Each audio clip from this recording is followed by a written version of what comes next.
बच्चों हम सीखेंगे कि गॉस थ्योरम की एप्लीकेशन क्या क्या है। एप्लीकेशन में देखिए 3 एप्लीकेशन है और 3 में से स्टार्टिंग के 2 वाले तो बोर्ड एग्जाम में आते हैं। देखिए सबसे पहला वाला क्या है, electric field due to an infinite long uniformly charge wire. अगर हमारे पास इनफाइनाइट लॉन्ग चार्ज वायर है उसकी वजह से इलेक्ट्रिक फील्ड कितना आएगा, बहुत इंपॉर्टेंट डेरिवेशन है बोर्ड के लिए। तो देखिए क्या किया हमने कोई इनफाइनाइट लॉन्ग चार्ज वायर ले लिया, ये कोई चार्ज वायर है इनफाइनाइट लॉन्ग, इस तरह से इनफाइनाइट लॉन्ग चार्ज वायर है। अब इस इनफाइनाइट लॉन्ग चार्ज वायर से किसी डिस्टेंस r पर हमसे पूछा इलेक्ट्रिक फील्ड कितना आएगा। अब हमें इस पॉइंट पर निकालना है इलेक्ट्रिक फील्ड। तो हमने सीखा था गॉस थ्योरम में कि जिस भी पॉइंट पर हमें इलेक्ट्रिक फील्ड निकालना है उस पॉइंट को हमें पहले गॉसियन सरफेस से क्लोज करना पड़ेगा, क्योंकि गॉस थ्योरम एप्लीकेबल है किसके लिए एप्लीकेबल है, जिस भी पॉइंट पे निकाले वो गॉसियन सरफेस के अंदर आना चाहिए। तो इस पॉइंट को पहले हमें क्लोज करने के लिए गॉसियन सरफेस बनाना पड़ेगा। और सीखा था गॉसियन सरफेस सिमेट्रिक होती है, तो यहाँ से जितनी दूरी पर ऐसे इस तरफ है वैसे दूसरी दूरी पर इतना है। अब इसे क्लोज करना है तो ऊपर से सिलेंडर बना दिया। तो याद रखना है जब किसी इनफाइनाइट लॉन्ग वायर से किसी पॉइंट पर इलेक्ट्रिक फील्ड निकालना हो तो गॉसियन सरफेस हमेशा कैसी बनेगी, सिलेंड्रिकल। तो ये इसकी गॉसियन सरफेस है जो कि शेप में कैसी है, सिलेंड्रिकल। अब देखिए इनफाइनाइट लॉन्ग वायर है, r डिस्टेंस पर निकालना इलेक्ट्रिक फील्ड। तो सबसे पहले हमारे पास जो चार्ज है पॉजिटिव, और पॉजिटिव चार्ज से जो इलेक्ट्रिक फील्ड आएगा हमेशा रेडियली आउटवर्ड। किसी भी पॉइंट पे निकालना है तो इलेक्ट्रिक फील्ड रेडियली आउटवर्ड। और बात करें एरिया वेक्टर, तो अगर हमने छोटा सा एलिमेंट लिया तो एरिया वेक्टर इस सरफेस के परपेंडिकुलर, क्योंकि सीखा था गॉसियन सरफेस में एरिया वेक्टर हमेशा सरफेस के परपेंडिकुलर। तो एरिया वेक्टर परपेंडिकुलर, दोनों के बीच का एंगल कितना, 0। ऐसे हम जितने भी पॉइंट लें, हर पॉइंट यहाँ की बात करें इलेक्ट्रिक फील्ड इस तरफ, एरिया वेक्टर परपेंडिकुलर DA, तो यहाँ पे एंगल कितने का बनेगा, 90। इस तरफ की बात करें तो इलेक्ट्रिक फील्ड इस तरफ DA, नीचे की तरफ परपेंडिकुलर, एंगल कितने का, 90।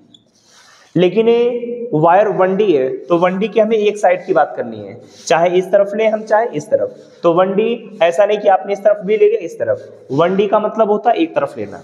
तो इसके हमने एक तरफ लिया इलेक्ट्रिक फील्ड DA और एंगल कितना है, 0। तो हमने क्या किया, इसमें पहले जो किया उसे नोट करिए। तो लिखेंगे सभी, let us consider a uniformly charged wire of length। अब इसकी लेंथ तो इन्फिनिटी है, लेकिन जो हमने लेंथ ली है इस लेंथ को हमने मान लिया कितना है, L, एक फिक्स लेंथ ले ली। a uniformly charged wire of length L, and अब इस पे चार्ज जो डिस्ट्रीब्यूशन है, तो जब कभी चार्ज का डिस्ट्रीब्यूशन हो तो एक टर्म आता है लैम्डा। लैम्डा को हम बोलते हैं लीनियर चार्ज डेंसिटी, और इस लैम्डा का मतलब होता है Q/L, कितना चार्ज कितने लेंथ पर डिस्ट्रीब्यूटेड है। And linear charge density lambda, linear charge density कितनी है, lambda. And we have to find electric field, और हमें निकालना इलेक्ट्रिक फील्ड कहाँ पे, ये मान ले कोई पॉइंट P है, and we have to find electric field at point P at distance small r from charge wire.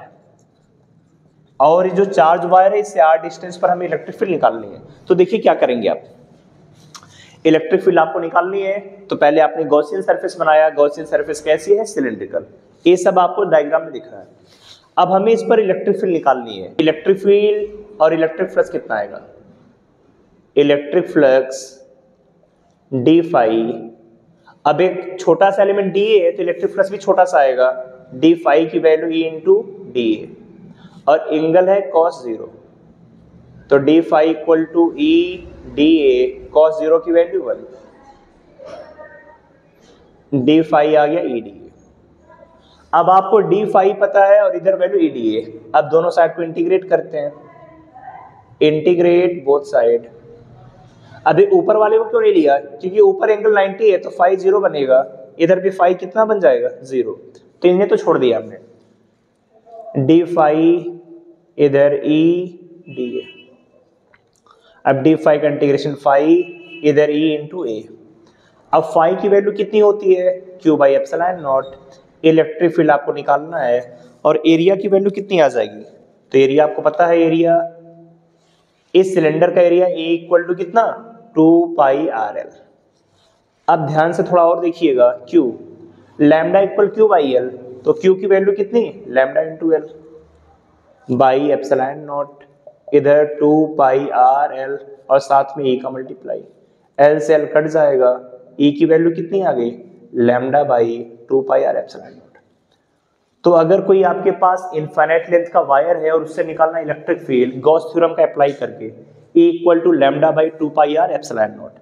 अब एक चीज को अगर थोड़ा सा और सिंप्लीफाई करना चाहें तो ऐसा लिख सकते हैं, 2 का ऊपर नीचे मल्टीप्लाई कर दें 2 लैम्डा, नीचे आ जाएगा 4 pi epsilon naught into R. 2 का मल्टीप्लाई किया 2 लैम्डा, नीचे 2 का मल्टीप्लाई 4 पाई एप्सिलॉन नॉट। अब ये वैल्यू पता है कि जो 1 बाई 4 पाई एप्सिलॉन नॉट होता है ये वैल्यू होती है k की, तो 2 के लैम्डा बाई आर। इसे भी याद रख सकते हैं electric field due to an infinite wire 2 के लैम्डा बाई आर। इसका थोड़ा सा ग्राफ देखिए, ग्राफ कैसा बनेगा, तो दिख रहा है इलेक्ट्रिक फील्ड और आर के बीच का जो रिलेशन है डिक्रीजिंग, जैसे जैसे दूर जाएंगे इलेक्ट्रिक फील्ड कम होगा, तो ग्राफ बन जाएगा इस शेप। और इस शेप का नाम क्या होता है रेक्टेंगुलर हाइपरबोला। तो ग्राफ की शेप होगी रेक्टेंगुलर हाइपरबोला। तो समझ में आ गया, जल्दी से इसे नोट करा लिए, फिर आते हैं सभी नेक्स्ट पार्ट पे।